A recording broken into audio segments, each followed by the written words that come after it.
भगवान से दोस्ती जिस दिन आप कर लोगे ना, उस दिन सब कुछ मिलना शुरू हो जाएगा, मांगने की जरूरत नहीं पड़ेगी आपको। ठीक है ना? ठीक है, तो अच्छा जैसे मैम 9 नंबर वाले को तब तो जैसे मैंने गायनोकोलॉजिकल प्रॉब्लम या तो ब्लीडिंग फ्लीडिंग का प्रॉब्लम ज्यादा रहेगी क्या? बिल्कुल बिल्कुल ब्लड, हाँ ब्लड से जो रिलेटेड है ना। बिल्कुल हम्म, डिपेंडिंग ऑन द जेंडर आपको इश्यूज होंगे, और जो भी होंगे उसमें ब्लीडिंग वगैरह रहेगी। अगर जैसे कि कोई लेडी है 9 नंबर वाली, उसको गायनोकोलॉजिकल इश्यूज आ रहे हैं, तो वो एक्सेसिव ब्लीडिंग और ये सब चीजें होंगी उसको, है ना? वो हाँ उसके मैम। लिए कुछ भी हो सकता है, आपके यूट्रस में फाइब्रॉइड है, सिस्ट है, ये है, वो है, वो कुछ भी एक्स वाई जेड रीजन हो सकते हैं, मेडिकल रीजंस। हाँ लेकिन आपको जो हाँ, सिम्टम दिख रहे हैं वो यही होंगे कि एक्सेसिव ब्लीडिंग हो रही है। ठीक है? ठीक। चलिए, ठीक है, तो अभी टाइम है, तो हम लोग आज वो फ्रेंडशिप टेबल पढ़ लें। ठीक है, अब लेकिन हमें रेमेडीज क्या होगी मैम? रेमेडीज क्या होगी? क्या 9 होगी, नंबर क्या होगी? रेमेडीज रेमेडीज सॉरी मैंने रेमेडीज नहीं बताई ना। ठीक है, रेमेडीज लिखिए फिर, 9 नंबर की रेमेडीज लिखिए। तो इसके लिए सबसे पहले तो मैंने आपको बताया, ये हनुमान जी से रिलेट करते हैं हम इस नंबर को, है ना? तो 9 नंबर की ब्लेसिंग्स आपको अगर चाहिए, तो सबसे पहले आपको क्या करना चाहिए, एक पॉकेट साइज हनुमान चालीसा आता है, सबको पता होगा, है ना? वो हमेशा अपने साथ रखना है, और कोशिश करनी है कि दिन में कम से कम 11 बार उसका पाठ किया जाए। चलते-फिरते भी कर सकते हो, इसीलिए वो पॉकेट साइज़ होता है कि कहीं पे भी बैठ, जैसे मान लो दिन में आप लंच के टाइम में थोड़ा-सा फ्री हो गए, तो बैठ के पढ़ लिया। सुबह शाम तो हम पूजा करते ही हैं, है ना? आप ट्रैवल कर रहे हो बस में, ट्रेन में, तो वहाँ बैठ के पढ़ लिया। कम से कम 11 बार दिन में आपको हनुमान चालीसा का पाठ करना है, ठीक है? दूसरी चीज़ क्या करनी है, हर ट्यूसडे को अगर हो सके तो, नहीं हो सकते हो तो एटलीस्ट जब भी जिस भी ट्यूसडे को आपको याद आ जाए, आपको लड्डू और लाल कलर का कपड़ा हनुमान जी के ऊपर चढ़ाना है। ठीक है? लाल कलर का कपड़ा और लड्डू, वो जो मोतीचूर के लड्डू होते हैं ना, वो आपको हनुमान जी पे चढ़ाना जी। ये जनरल रेमेडीज हैं, ठीक है? इसके अलावा भी जो पर्टिकुलर रेमेडीज होती हैं, वो मैं नहीं बताऊंगी, क्योंकि वो अगर मैं बता दिया आपको मैंने, तो आप पता नहीं क्या उल्टा सीधा करोगे। क्योंकि जो रेमेडीज होती है ना, वो बेस्ड होती हैं, वो आपको किस तरह से करनी होती है, कि वो नंबर पॉजिटिव है आपकी ग्रिड में तो अलग रेमेडीज होंगी, नेगेटिव है तो अलग रेमेडीज होंगी, है ना?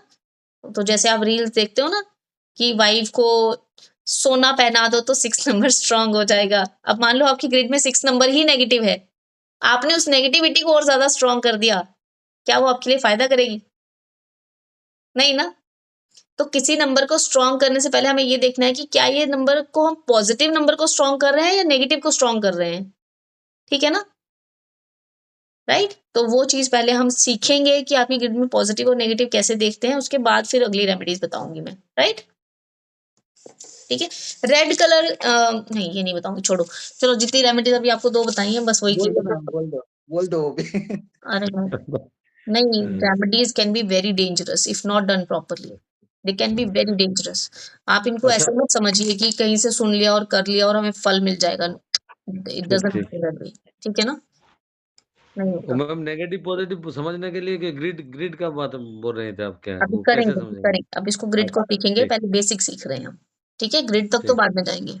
चलिए, तो हम्म, ठीक है, हमने 9 प्लैनेट सारे पढ़ लिए, 9 नंबर्स का हमें बेसिक सब समझ में पहचान हो गई ना सबको, कि नंबर्स कैसे होते हैं, उनकी कैरेक्टरिस्टिक्स क्या होते हैं। अब ना, the next important thing that we should be learning is that numbers are not friendly with each other many a times. कोई 2 नंबर्स, है ना, आपस में फ्रेंड्स भी हो सकते हैं, एनिमी भी हो सकते हैं। ठीक है ना? तो अगर वो क्योंकि देखो, जैसे मैंने अभी शुरू में ही बताया था, आपकी लाइफ में बहुत सारे तरह से नंबर्स होते हैं। आपका पर्सनैलिटी नंबर है, डेस्टिनी नंबर है, घर का नंबर है, गाड़ी का नंबर है, मोबाइल का नंबर है ना? तो ये सब नंबर्स अगर फ्रेंडली हैं, है ना? आपकी लाइफ में अगर ये सब नंबर फ्रेंडली हैं, तो इसका मतलब क्या हुआ कि मोटा-मोटा आपने अपनी लाइफ को पूरा सिंक्रोनाइज़ करके रखा हुआ है एनर्जीज़ को, ठीक है? लेकिन अगर इनमें से कोई भी नंबर आपस में फ्रेंडली नहीं है, तो क्या होगा? गड़बड़ हो जाएगी ना, है ना? ये वही बात हो गई कि एक का मुँह, मतलब आपकी गाड़ी में 4 टायर हैं, उस चारों की अलाइनमेंट खराब हो गई, एक टायर इधर जा रहा है, एक इधर जा रहा है, तीसरा इधर, चौथा इधर, तो क्या गाड़ी प्रॉपर्ली चल पाएगी? नहीं ना। तो सबसे पहले हमें ये समझना ज़रूरी है कि कौन से नंबर हैं जो आपस में फ्रेंडली होते हैं और कौन से नंबर्स हैं जो आपस में फ्रेंडली नहीं होते, वो एनिमी नंबर्स होते हैं, जिनको एक साथ नहीं आना चाहिए कभी भी। ठीक है ना? तो आज हम वो करेंगे। सबके पास पेन और कॉपी है लिखने के लिए? है ना। तो एक लंबी लिस्ट बना लीजिए 1 to 9 नंबर्स के जो प्लैनेट्स होते हैं उनका नाम लिखिए सब लोग। सबको अब पता है नंबर 1 प्लैनेट कौन होता है? सन। सन होता है, लिखिए। Second number is moon. Moon. Yes. Number 3 planet is Jupiter. लिख जुपिटर। लीजिए सब लोग, एक लिस्ट बनाइए जल्दी से, ठीक है। नंबर 4 इज राहु, है ना। Rahu. Yes. Number 5 is mercury.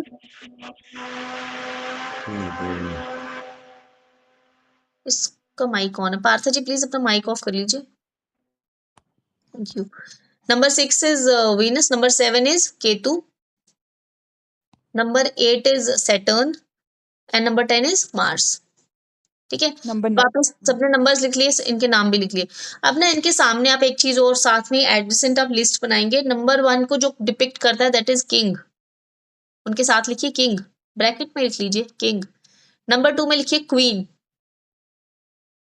हम इसको ये इसलिए करेंगे ताकि हम थोड़ा स्टोरी पर्पस में समझ पाए, कि हमें समझ में आए कि क्यों ये नंबर आपस में फ्रेंडली है और क्यों एनिमी है, ठीक है।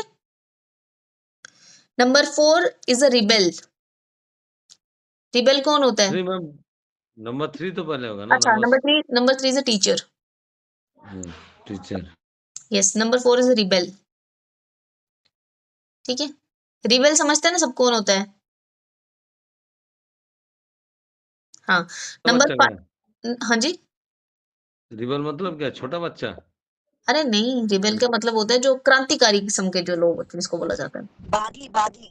बागी टाइप। यस। ओके। बागी तो नहीं बोलेंगे, बागी भी पता नहीं, आई डोंट नो, बोल सकते हैं, बट क्रांतिकारी जैसे टाइप लोग होते हैं जो, ठीक है। Number 5 is a young boy और a prince. Number 6 is a teacher. Number 3 and number 6 both are teachers, है ना। नंबर 3 जो है वो देवगुरु है और नंबर 6 जो है वो दैत्य गुरु है, ठीक है। Number 7 is a spy, shadow, जो है भी और नहीं भी, ठीक है ना। Okay, so number 8 is a जज and number 9 is head of the army. Kattappa था ना, जैसे बाहुबली की सेना में कटप्पा। सेनापति। सेनापति। यस, सेनापति। चलिए, ठीक है, सबको समझ में आ गया। अब देखिए जो नंबर 1 है ये किंग है। अब इसके फ्रेंडली प्लैनेट्स कौन कौन से होंगे? फ्रेंडली प्लैनेट कौन से क्या इसका क्या मतलब होता है कि वो जो प्लैनेट है उसके साथ ऐसे कौन से प्लैनेट रखे जाएं जिनके साथ उसको कोई प्रॉब्लम नहीं है, आराम से बैठा हुआ मजे से बातें शातें करते हैं, गप्पे शप्पे लड़ाते हैं, काम भी आपस में ठीक ढंग से करते हैं, रिलेशनशिप अच्छे हो सकते हैं। तो सबसे पहले कौन सा नंबर आएगा? किंग के साथ सबसे एक जो ये मैंने आपको अभी लिखवाए हैं ना नीचे, ये जो जितने भी 9 लोग हैं, समझ लीजिए कम्युनिटी है, इनमें से किसकी किंग के साथ सबसे ज्यादा बनेगी? 2 नंबर क्वीन का 2 नंबर। नंबर 3। हाँ, सबसे पहले तो अपनी रानी को बना के रखनी पड़ेगी ना भाई, नहीं तो घर से निकाल दे, खाना तो वही बना के खिला रही है, ठीक है ना। इसे मित्रांक बोलेंगे क्या हम? अगर लिखेंगे तो हाँ, मित्रांक अगर हम हिंदी में बोले तो मेरी ना हिंदी थोड़ी सी उस तरह से, मुझे शुद्ध हिंदी के वर्ड बहुत ज्यादा पता नहीं है, तो ठीक है जितना बोल लेती हूँ उतना है। उसके अलावा ये जो आपने मित्रांक ही बोलेंगे, हाँ, वो मुझे थोड़ा सा समझ में आया कि ये फ्रेंडली नंबर्स की बात हो रही। Sorry sorry. ओके, तो यस, ठीक है। तो नंबर 2 एंड नंबर 3। नंबर 5 देखो यहाँ पर कौन है? नंबर 5 को हमने क्या बोला है यहाँ पे लिस्ट में, कौन है वो? प्रिंस है। प्रिंस है, तो प्रिंस की फादर से बनेगी कि नहीं बनेगी? बनेगी। उत्तराधिकारी, वो उत्तराधिकारी है, उसके साथ तो बनेगी ना उसकी, ठीक है। तो नंबर 5 को भी इस लिस्ट में लिखिए। नंबर 6 कौन है यहाँ पर? नंबर शुक्र है ना, दैत्य गुरु है वो। गुरु है। गुरु नंबर 6 दैत्य गुरु है, ठीक है। तो वो दैत्य गुरु है। दैत्य गुरु अब यहाँ हम कैसे लेके चलेंगे कि ये दूसरी किंगडम के राजा के गुरु हैं। इनके खुद के गुरु तो टीचर जो 3 नंबर के साथ बना दी ना हमने देव गुरु के साथ, लेकिन ये दूसरी किंगडम के राजा के गुरु हैं। तो गुरु से क्या दुश्मनी है भाई? ठीक है, बनती है उनकी उनके साथ, ठीक है ना। दुश्मनी तो राजा के साथ है ना, और जरूरी थोड़ी है सामने वाला राजा दुश्मन ही होगा, दोस्त भी तो हो सकता है, ठीक है ना। तो इसलिए नंबर 6 में इनका फ्रेंडली नंबर है। आगे चलिए नंबर 4। अच्छा, नंबर 4 की हमने बात नहीं की। नंबर 4 इनका फ्रेंडली प्लेनेट होगा या नहीं होगा? नहीं होगा। नहीं होगा। नहीं होगा, तो वो क्या होगा वो बाद में देखेंगे, ठीक है। नंबर 7 इनका फ्रेंडली होगा या नहीं होगा? शैडो नहीं। नहीं होगा मैम। ठीक है, नहीं होगा। नंबर 8, नंबर 8 क्यों नहीं है इनका फ्रेंडली? शनि की और दोनों सूर्य की जमती नहीं ना कभी।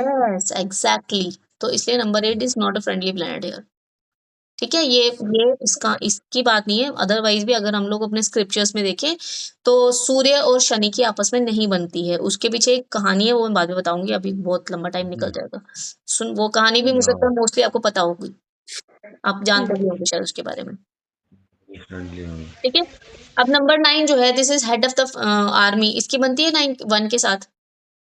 हाँ बनेंगे मैम। हाँ, बनेगी। सेनापति की तो बनेगी ना अपने राजा के साथ, ठीक है। हम्म, सो अब हमारे पास फ्रेंडली नंबर्स में कौन कौन आ गए? 2 3 5 6 और 9, यही आया है ना? हाँ मैम, 5 एक 6 तो क्वेश्चन करना था कि एस्ट्रोलॉजी में आपका सन के साथ माने बुध का तो नहीं जमता है ना, बुध अब यहाँ पर हो जाएगा न्यूमरोलॉजी में क्या? सन और बुध तो अलग रहता है, जो उनका माने प्रिंस है, फिर भी उसके साथ किसी कारण से सन और बुध अलग अलग रहता है ना एस्ट्रोलॉजी में। नहीं नहीं, इसमें हम फ्रेंडली प्लैनेट्स मानेंगे इनको, ठीक है। अच्छा ठीक है मैम, ओके।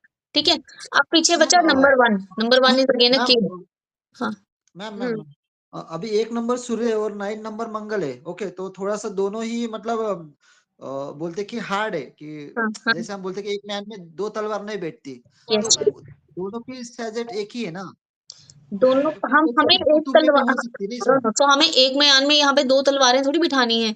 एक राजा है और एक हम्म, सेनापति है, दोनों एक ही किंगडम में रहते हैं ना, उनकी तो बनेगी ना आपस में, क्यों नहीं बनेगी, ओके, सेनापति करके। है ना? हाँ, हम्म, ठीक है ना। और नहीं बनने का देखो क्या होता है ना, यस आपने जो बात बोली थोड़ा एडवांस लेवल की बोल दी, लेकिन फिर भी मैं आपको समझाती हूँ, ठीक है। अब क्या होता है कि 1 और 9 जो है ना, ये दोनों ही इगोइस्टिक प्लेनेट हैं, दोनों ही लीडरशिप क्वालिटीज वाले प्लेनेट हैं, है ना? हुँ, दोनों ही एंग्री हम्म, प्लैनेट्स हैं, तो इनको आगे जाके रिलेशनशिप में इशू आ सकते हैं जरूर, ईगो क्लैशेस हो सकती हैं, but otherwise these two are very good friendly planets with each other, ठीक है, तो बाकी अभी कोई आपने दिक्कत नहीं। पर हाँ अभी बोलिए। आपने 9 का भी बोल दिया ना, तो थोड़ा-सा मतलब मैं ये कहना चाहता हूँ कि स्टार्टिंग में जम सकती है, जो आपने बोला कि 1 नंबर, 3 नंबर, 9 और 4 स्टार्टिंग में बन सकती है, पर बाद में वो रिलेशन क्लैश हो सकते हैं। मैं आपको वो अभी बात, अरे यार पहले बेसिक पढ़ो ना, मैं आपको आगे भी बताती हूँ ना, क्लॉजेस होंगी ठीक ना है, बाद में ओके, ओके, ओके। Okay?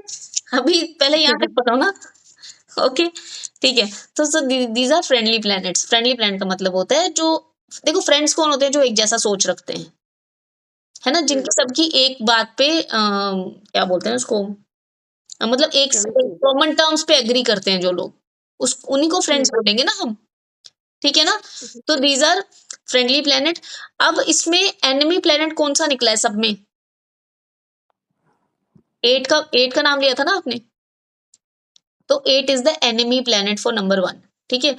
अब देखो 4 और 7 पीछे जो रह गए हैं, 4 और 7 ना तो इनके दुश्मन है और ना ही इनके दोस्त हैं, ठीक है। समय 4 जो है हमने बोला एक कॉमन मैन होता है, और कौन है? क्रांतिकारी है।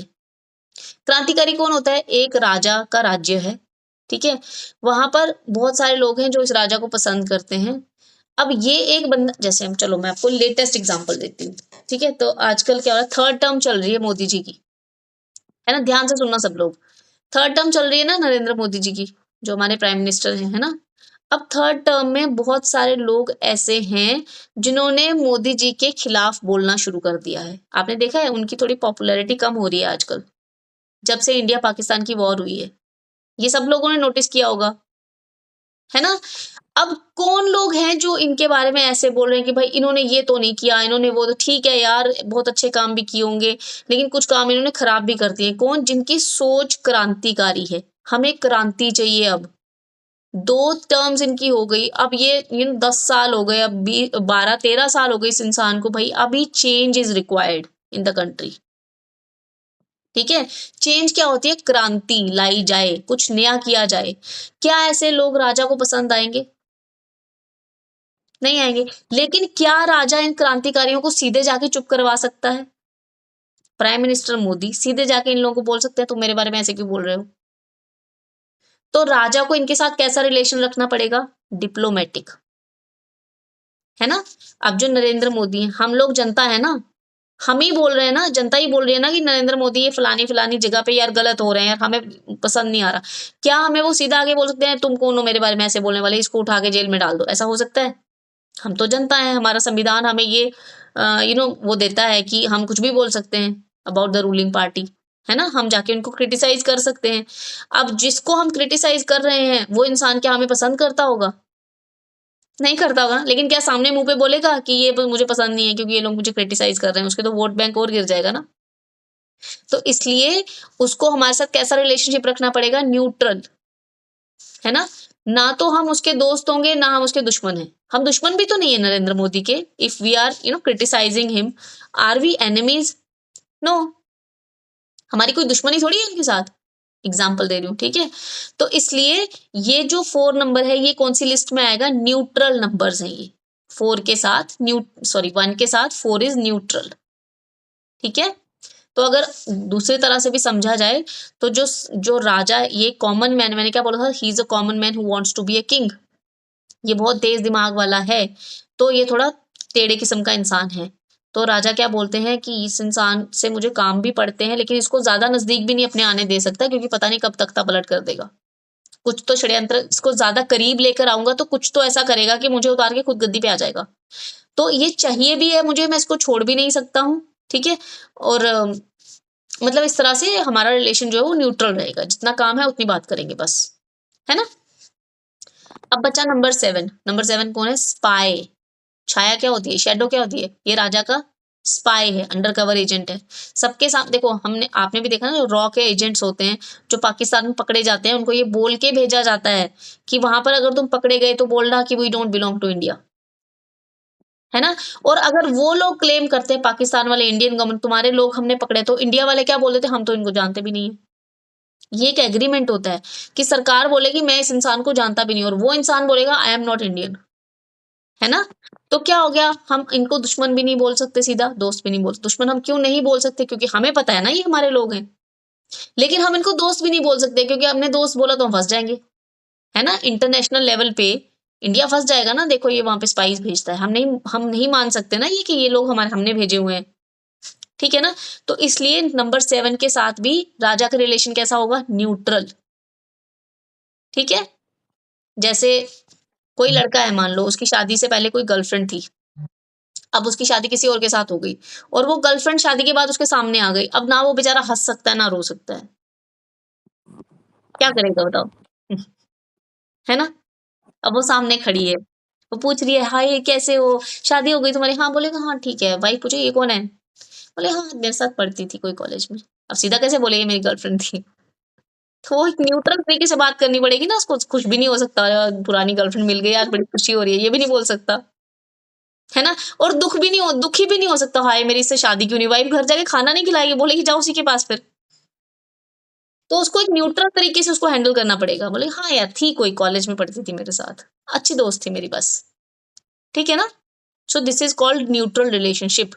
हर एक नंबर के कुछ फ्रेंडली प्लैनेट्स होंगे, कुछ एनिमीज होंगे और कुछ न्यूट्रल प्लैनेट्स होंगे, ठीक है। ओके, अब आपको समझ में आया न्यूट्रल का क्यों पढ़ रहे हैं हम साथ में। तो न्यूट्रल प्लैनेट्स अगर हम यहाँ पे देखें तो कैसे होंगे कि ये वो प्लैनेट्स हैं जो साथ में चल भी सकते हैं और नहीं भी चल सकते। एक सेकेंड, चलो ठीक है यार, आज ना टाइम बहुत हो गया है, तो एक सेकेंड उतरना मत, नीचे नीचे गिरता है। चलो ठीक है, हाँ जी, हो गया बस, ठीक है। तो अब ना मुझे सब लोग ये बताइए कि कल सैटरडे है, परसों संडे है, तो हम लोग सैटरडे संडे को नॉर्मल क्लास कर लें, I will provide the recording also, या फिर हम एक जनरल डिस्कशन जो हमने लास्ट टाइम किया था वैसे हो जाएगा। दोनों में से क्या करना है? Give me 1 second guys. हाँ हाँ हाँ हाँ। क्लास कर लीजिए मैम, क्लास करने से जल्दी शेष होगा ना, तब एडवांस में जाएंगे। नहीं, एडवांस में तो हम 15 डेज से पहले नहीं जा सकते, क्योंकि एज आई हैव प्रॉमिस्ड मैं 15 डेज का ये फ्री सेशन तो दे ही रही हूँ आपको, है ना। और क्लास करने से तो फिर दो दो दिन काउंट आ जाएगा ना आपका। मान लीजिए 8 दिन हो गया तो 10 दिन हो जाएगा ना, 2 दिन क्लास करेंगे तो। कोई नहीं बात नहीं, बोले मुझे कोई प्रॉब्लम नहीं है। आपको अगर if you are ready to learn तो I am ready to teach also, ठीक है। आप मुझे ये बताइए कि कल और परसों क्लास करनी है रेगुलर, या फिर सिर्फ आपके डाउट्स और डिस्कशंस ही होंगी?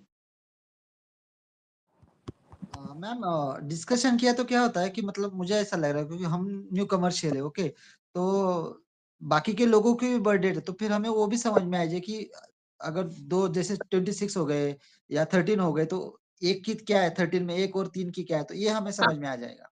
ठीक है। चलिए ठीक है, तो फिर कल हम लोग ये कर लेंगे, कल और परसों जनरल डिस्कशंस कर लेंगे, है ना? मैं टाइम बता दूंगी आपको कितने बजे से लेके कितने बजे तक हो सकता है। In the morning tomorrow I let you know about the time also, ठीक है? देखते हैं, डिसाइड करेंगे, मे बी शाम के आसपास ही होगा, ठीक है? And there is one more thing, this is for those people who are watching the recording.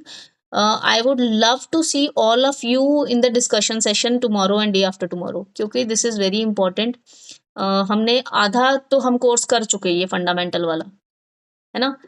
तो आधा बचा है. I just want to know कि आपका अंडरस्टैंडिंग लेवल क्या है, आपको समझ में आ भी रहा है या नहीं, या आपके कोई डाउट्स हैं, या आप कुछ डिस्कस करना चाहते हैं, या you have any suggestions, please let me know, please come and meet us so that, और मुझे भी तो पता चलना चाहिए यार कौन कौन है पर्दे के पीछे वाले लोग जो हमें देख रहे हैं, राइट? थोड़ा सा जान पहचान बढ़ानी चाहिए कि नहीं, है ना? तो इसलिए सब लोग कल please make sure that you are attending the live session. आप लोग ग्रुप में ना टाइम, मैंने ग्रुप को ओपन रखा हुआ है, आप ग्रुप में सजेशन डाल सकते हो अबाउट टाइम कि कब हम ये सेशन कितने बजे करें कल, ठीक है? You all decide the time and accordingly we will meet, right? ठीक है. And there was one more important thing that I wanted to say, दिमाग से निकल गया. चलिए कोई बात नहीं, 9 नंबर्स हमारे कंप्लीट हो गए. अब जो हमारे छोटे छोटे टॉपिक्स बचे हैं, जैसे ये फ्रेंडशिप टेबल, ये मैं आई मेक श्योर मैं कल इसको कंप्लीट करवा दूं, है ना? एक ये, उसके बाद introduction of mobile and vehicle numerology, ठीक है? एंड नेम न्यूमरोलॉजी, और क्या बचा है हमारा? बस यही बचा है ना? यस. तो ये सब कंप्लीट करके तो फिर कोर्स कंप्लीट हो जाएगा हमारा, ठीक है जी? So this is all about the fundamental course and this is all for today. Let us meet tomorrow. Till then, bye bye. Take care. Thank you so much for coming. ठीक है जी. Thank you. Ma'am एक question था please, हाँ जी, very पूछिए quickly. पूछिए. वो 7, 8, 9 आपने क्या बताया था? सॉरी मैं नोट नहीं कर पाई. जैसे सेनापति और वो वाले जो थे उनकी डेजिग्नेशन क्या बताई थी आपने? अच्छा, 7, 8. 7 is shadow, 8 is judge and 9 is the क्या बोलते हैं उसको, commander of the army. Okay, got it. Thank ठीक यू. है, okay, thank you so much. चलिए ठीक है, चले फिर. Okay then, bye bye, take care.